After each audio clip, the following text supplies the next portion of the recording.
Bueno, lo primero que yo querría expresar es la gran satisfacción que tengo de estar compartiendo esta mesa internacional con dos profesionales que son referentes en psicología social y que tengo en muy alta estima, tanto desde el punto de vista intelectual como afectivo.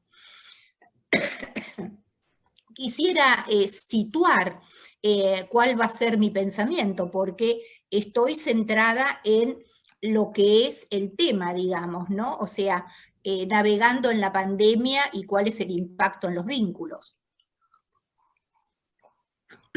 El contexto más amplio en el cual me voy a situar es la Argentina a comienzos de la cuarentena. En marzo, a principios de marzo, parecía que la pandemia ocurría lejos. Era algo que pasaba en España, era algo que pasaba en Europa, o sea, no había ningún infectado, digamos, en Sudamérica. Pero el 3 de marzo tuvimos el primer contagio de un joven que había llegado de Italia. Y el 7 de marzo tuvimos el primer compatriota fallecido que había llegado de sus vacaciones en Francia. Y el gobierno dispuso 9 días después la suspensión de todas las clases, de todos los niveles, desde jardín maternal a universidades, posgrados, doctorados en todo el país. 9 días después dictó la cuarentena más estricta que se puedan imaginar, porque no solamente había aislamiento físico, no se podía usar transporte, las compras habían que hacerlo en los negocios cercanos, donde uno podía ir a pie, estaban solamente abiertos los negocios de alimentos, las farmacias, las ferreterías y nada más, todo el resto estaba cerrado. Y transgredir estas disposiciones era un delito penal. La sanción era la prisión domiciliaria. Hemos tenido prisiones domiciliarias de transgresores, hemos tenido secuestros de autos, hemos tenido multas muy, muy, muy altas. O sea que fue una disposición severísima, con el acatamiento de gran parte de la población. O sea, esta medida era entendible porque teníamos nuestros hospitales y nuestros sanatorios de alguna manera desmantelados, o sea, el sistema de salud, los laboratorios científicos no estaban preparados para nada para albergar una posible pandemia que, si bien estaba lejos, ya estábamos teniendo un contagio, digamos, por los turistas que habían pasado sus vacaciones de verano en Europa y llegaban a la Argentina. Eran casos importados, digamos. Yo acá lo que quiero señalar es que en el contexto particular en el cual yo sitúo mis reflexiones es la Escuela de Psicología Social del Sur. O sea, en este contexto del país, la Escuela de Psicología Social del Sur, que forma psicólogos sociales con una fuerte praxis social y praxis grupal, se trabaja mucho en equipo, en grupos, reflexiones, clases, grupo operativo, con mucha participación. Súbitamente y de manera abrupta tuvimos que cerrar. Tuvimos que cerrar y hubo una pérdida muy radical y muy brusca, digamos, de la presencia física de los estudiantes, de los coordinadores, y esto tuvo un efecto traumático. Nosotros ese lunes que teníamos que cerrar la escuela, recibimos el anuncio que debíamos cerrar a las 2 de la mañana. Y a las 8:30 nosotros hubiéramos tenido que recibir a los alumnos. Por suerte había fuertes rumores de que esto iba a acontecer, o sea que era como una medida anunciada de alguna manera, si bien no teníamos la certificación oficial. Esta situación hizo que tuviéramos que pasar todos los alumnos de modalidad presencial a distancia. Y lo más preocupante, digamos, era el hecho de que teníamos 3 grupos con inscriptos en primer año que no habían elegido la carrera a distancia, habían elegido la carrera presencial y teníamos que pasarlos a distancia sin habernos visto ni una sola vez, no nos conocíamos. Esto produjo, digamos, no solamente esta situación como traumática por lo brusco, sino que comenzamos una actividad febril por establecer algún tipo de contactos, empezaron las capacitaciones en las técnicas del aula virtual y en algo que habíamos recién empezado, que era muy incipiente, que era la técnica de Zoom. Explico todo esto porque lo que yo quiero señalar es el primer fenómeno que yo observo es lo que llamé un apego virtual. ¿A qué le llamo apego virtual? A una necesidad imperiosa, inclusive una inquietud hasta angustiante, por establecer contacto con el otro, por establecer contacto con los estudiantes, por mail, por el aula virtual, a través de videos, pero con una urgencia y una premura, digamos, muy llamativa, que se certificaba con el alivio, el alborozo, la alegría, la emoción, digamos, de lograr ese contacto, ¿no? O sea, cuando se lograba ese contacto y sobre todo cuando se lograba tener la imagen física del otro, la imagen a través de Zoom, la representación corporal del otro, cuando se lograba esto, estaba, digamos, la reacción contraria, que era la alegría, el alborozo, la tranquilidad, el bienestar, de finalmente haber podido hacer contacto con esa corporalidad, digamos, tan abruptamente perdida por la cuarentena y el aislamiento físico. Esto no solamente, o sea, como me llamó la atención, empecé a indagar y tengo un montón de testimonios, de otros testimonios, a los cuales les pasó lo mismo. No es una necesidad de contacto con el cuerpo del otro, con la imagen del otro. Siempre hay un proyecto que enlaza a estos cuerpos. O sea, la angustia aparecía con compañeros de trabajo, con los cuales se había perdido la posibilidad del contacto. En el caso nuestro eran los equipos de trabajo, los estudiantes, pero esta reacción, digamos, de alegría, de alivio, de emoción, ¿no? O sea, testimonios de, bueno, se me llenaron los ojos de lágrimas, no, me conecté y hablé como nunca había hablado antes, con un grado de intimidad y de compromiso inusual. O sea, aparecía como un fenómeno muy llamativo en esta necesidad y que después empecé a comprobar porque empezaron a aparecer, digamos, técnicas de Zoom y es como si el aire se hubiera llenado de comunicaciones, conferencias, encuentros a través de Zoom, de una manera muy, muy llamativa, digamos, ¿no? Como si estuviera presente esta urgencia.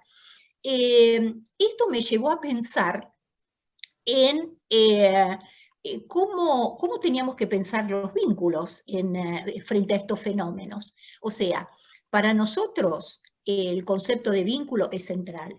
Para Enrique Pichon-Rivière, el vínculo es la unidad mínima de análisis de lo humano. No hay nada de lo humano que pueda pensarse en una situación menor a la vincular. Con lo cual, este siempre fue nuestro posicionamiento, pero empecé a percibir que entendíamos al vínculo, ¿no? O sea, lo definíamos, lo trabajábamos, pero le dábamos como importancia a las dimensiones imaginarias y simbólicas del vínculo. O sea, reflexionábamos acerca de la importancia, digamos, del vínculo con el otro, pero aparecían dimensiones donde las cargas libidinales estaban más ligadas al semblante del otro, a su ropaje, a sus vestidos, al rol que ocupaba, a la tarea que compartíamos. a los distintos posicionamientos en el vínculo, pero el nivel, digamos, de lo corporal y lo físico no aparecía en el horizonte de nuestras reflexiones. Y yo sentía percibía que la pandemia y el aislamiento físico había develado esta dimensión, digamos, de lo físico, que no es porque Pichon no lo haya abordado, sino que nosotros en nuestra tarea cotidiana no lo habíamos relevado como fundamental. Y me parece que la pandemia, digamos, nos ayuda a pensar en esta dimensión. En 1948, Enrique Pichon Rivière da una conferencia en la Facultad de Medicina de la Universidad de Buenos Aires sobre los aspectos psicosomáticos en la dermatología.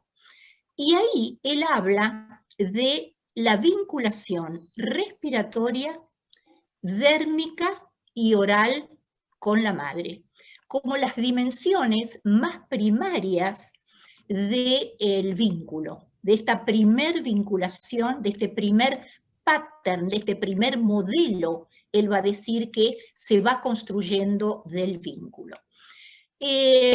Por lo cual yo pensaba que el nivel más inconsciente, digamos, de esos encuentros vinculares sobre los cuales reflexionábamos, sobre los cuales indagábamos, nos estaban pasando desapercibidos, ¿no? O sea, cuánto había de dérmico en ese abrazo, ese beso, ese saludo, digamos, habitual, cuánto había de importancia de los aromas que compartíamos, cuánto había de la sonoridad de la voz del otro, que constituían estos niveles, digamos, tan primarios del vínculo.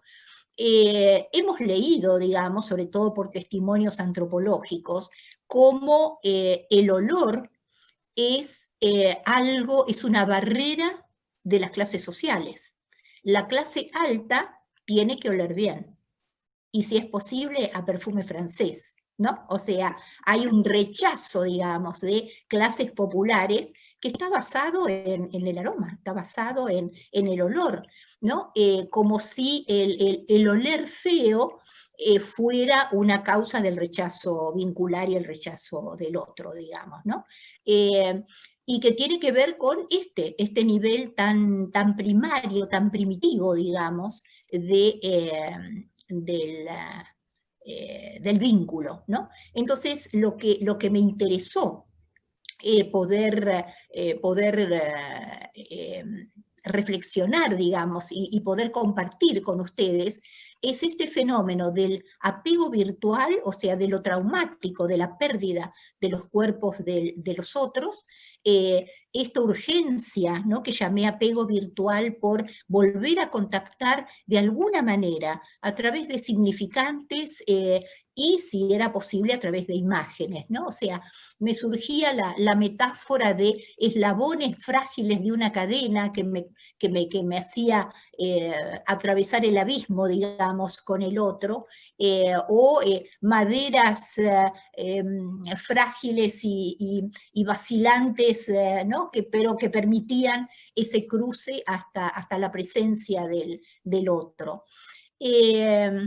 Y esto, digamos, como fenómeno, digamos, de los primeros, el primer impacto, ¿no?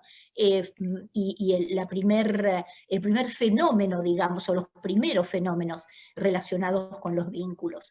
Si yo tengo que situarme ahora, casi 100 días después, la situación es absolutamente diferente. Esperamos la medida del gobierno que se está grabando en este momento, con acuerdo de los gobernadores de las zonas más afectadas por los contagios, donde se va a volver atrás y se va a imponer otra vez una cuarentena sumamente estricta, es lo que se rumorea, y un aislamiento físico muy, muy severo, con mucho control del transporte, etc. Y esto se da en una situación de conflicto vincular. O sea, hay una gran presión, hay una, casi les diría, no sé, habrá un 30-40% de la población, sobre todo de los grandes conglomerados, digamos, poblacionales, donde hay mucha presión para anticuarentena, ¿no? Para que se flexibilicen los controles y se permita la circulación. Pillon Rivière va a hablar también, él tiene un artículo sobre las reacciones psicológicas ante el desastre, y él habla ahí que la ruptura de la cotidianidad, cuando es impuesta, cuando no es elegida, produce toda una serie de fenómenos, digamos, reactivos, que son muy interesantes de analizar. Él va a hablar de que puede haber inhibición, puede haber reacciones de inhibición, puede haber reacciones de transgresión delictuosa, puede haber violencia, puede haber excesos de alcohol, también puede haber euforia, puede haber fiestas, y bueno, hemos tenido mucho de esto en el transcurso de las cuarentenas, pero actualmente yo diría que esa comunidad anticuarentena es una comunidad heterogénea. Están los que necesitan trabajar, los que no tienen resto y que por lo tanto tienen que salir para poder comer, para poder trabajar, para que les ingrese dinero, para el sostén de la familia, que son los reclamos más legítimos, digamos. Después están los que están bien pero quieren estar mejor. En estos están los runners, están los que quieren diversión. Por ejemplo, hemos tenido fenómenos donde un disc-jockey pone música en un balcón y los vecinos salen a bailar a la vereda y a la calle, ¿no? En una exteriorización, digamos, maníaca y negadora, digamos, del riesgo, se juntan a bailar en la vereda, en la calle. Y después hay un sector, digamos, que es minoritario, pero que existe, donde están motivados por teorías conspirativas. O sea, que el virus es mentira, que los medios de comunicación mienten, que detrás hay un orden mundial que está disponiendo esto, y los que dirigen ese supuesto orden mundial son muy variados y algunos, digamos, insólitos, ¿no? Como por ejemplo, son una asociación de pedófilos, o es una internacional sionista, o es el poder económico que quiere un empobrecimiento mundial porque después quieren venir y comprar todo el territorio de la Argentina por monedas. O sea, son distintas teorías, digamos, y distintos personajes siniestros que estarían detrás de todo esto. De todas maneras, nuestra expectativa es que la cuarentena dure, que el aislamiento físico dure. Por suerte tenemos técnicas que nos hacen posible reencontrarnos con los otros, con la imagen física del otro incluido, pero acá quisiera decir que el grupo operativo virtual es un dispositivo y una instancia importante en sí misma. No la estamos tomando como paliativo de algo que perdimos. Es muy importante en sí misma, y se abren en este dispositivo nuevo, digamos, se abren líneas de investigación riquísimas en relación al encuadre, en relación a las mutuas representaciones internas, en relación a los vínculos, en relación a la eficacia del grupo operativo. O sea, es algo que hay que indagar como dispositivo importante y en sí mismo. En eso estamos. Gracias.